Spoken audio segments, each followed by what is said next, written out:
January was filled with a lot of ups and downs for the Fordham men's basketball team. I'll have highlights, reaction, and everything you're going to want here on the Sports Cycle.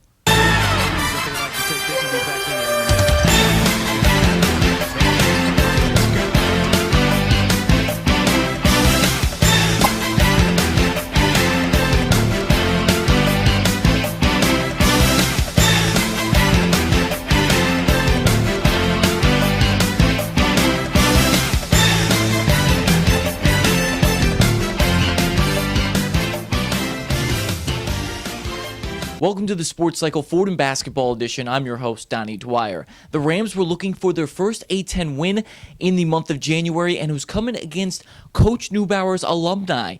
It was the LaSalle Explorers. Now, Fordham was 0-1 heading into this contest at home, and the Rams won 9 in a row at home, and they were looking to keep that winning streak alive and get their first A-10 win. It was the Ryan Room Show on January 6th as the big man went for 25 points and 18 rebounds. The senior scored 19 points and grabbed 12 boards alone in the second half. He put the team on his back as the Rams closed it out late thanks to an Antoine Anderson steal to win 66-61. Hear from number 30 and his coach on the big win. It feels real good. At the end of the day, I just want to win, so, I don't really, it doesn't matter if I got a career high, career rebounds. I just want to win, so I can have 0 points and 0 rebounds. As long as we win, I'm happy. I told Ryan in the locker room after the game that I've coached a lot of great players, and the second half that he just put forth was the best I've ever seen. As far as just a second half of basketball, he was dominant, and 25 and 18, great numbers. Staying at home, and on Sunday, January 10th, the Rams hosted Richmond, looking to go to 2-1 in the conference as they prepare for a few road games right after. Ryan Rooms looking to get back at it and put up another double-double. First half action, Mandel Thomas with the 3-ball from the wing, but Ryan says, "I got you, buddy," off the square and in. Fordham leads 9-4.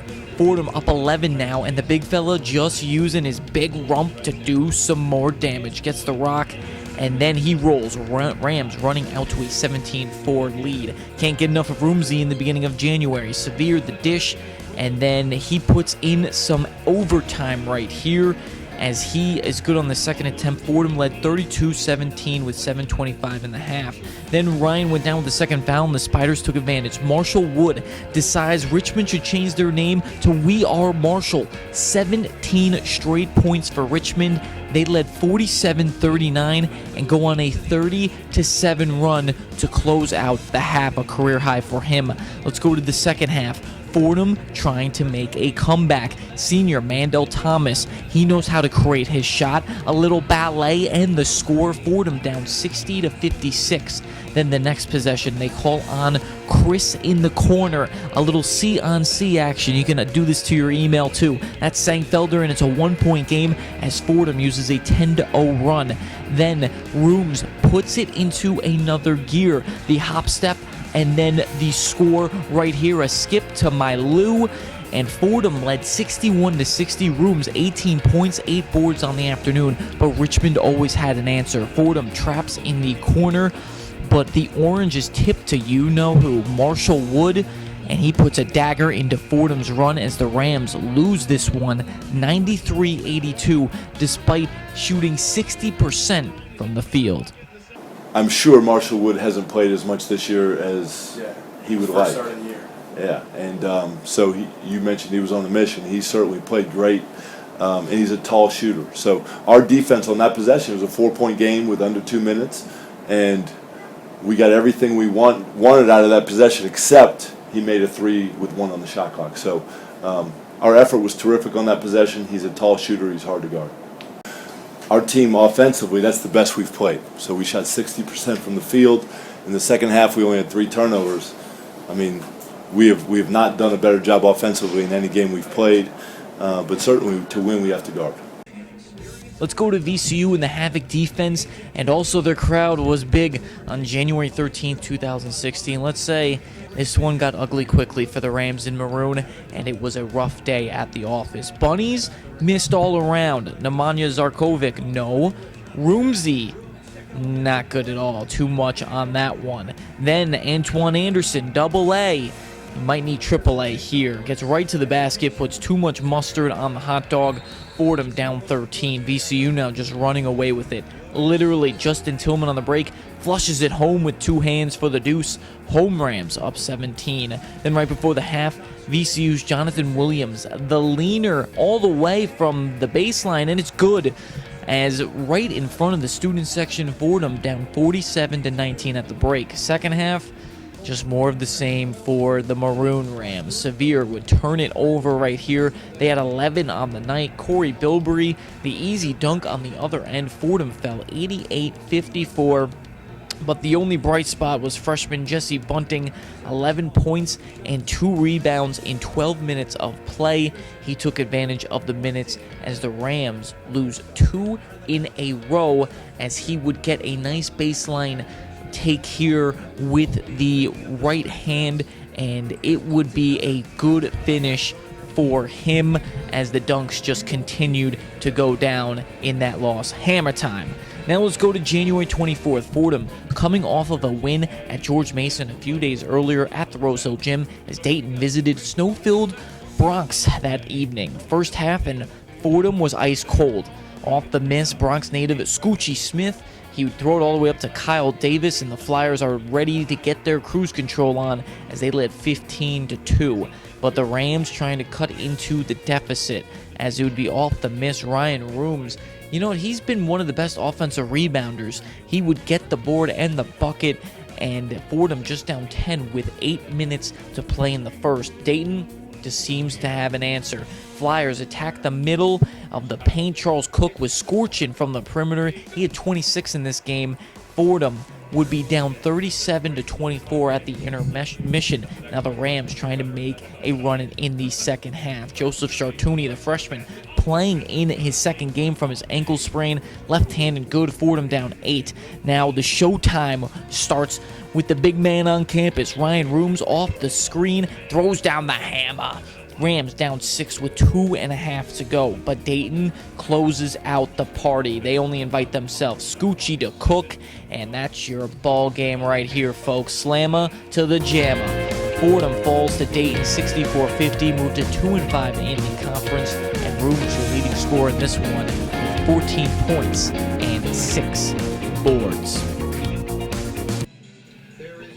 Up north we go. Coach Neubauer looking to get back to their winning ways against UMass on January 30th after falling to 2-6 in the conference with a loss to URI. First half, freshman coming up big, David Peckerick with a little release rotation, and here comes the splash, as it would be a 6-point lead for the Rams. More from the young players. Sophomore Nemanja Zarkovic, he would do a little bit of his shake and bake, a spin with the left hand. He gets it extra crispy. Fordham up 26-17, but Fordham gets a little lackadaisical at the end of the half. Antoine Space literally shooting from outer space, and he gets the rattler. Fordham tied at 32 at the half. To the second half, let's go straight to the final minute. Mandel Thomas takes it into the paint, and he would use a little bit of the George Gervin finger roll. Fordham up 160-59. Final seconds, Fordham up 3 after free throws, but it's Dante Clark who doesn't want to give up. Hits the 3 ball in the corner pocket. Fordham with one last chance coming up here, as it would be pushed up the court, and they would give it to Zarkovic with a few ticks remaining, but he would come up short on the wide open attempt, and we're headed to overtime, tied at 73. So let's go to the extra session. Now the most important part of the extra session, final minute, Fordham up 2. Christian Sangfelder says, "This time, boys, I'll seal the deal." Hits the 3-pointer, and Fordham goes on to win in Hammers for the first time since 2008 with a 78-72 victory. Chartouni had 18 points to lead the Rams.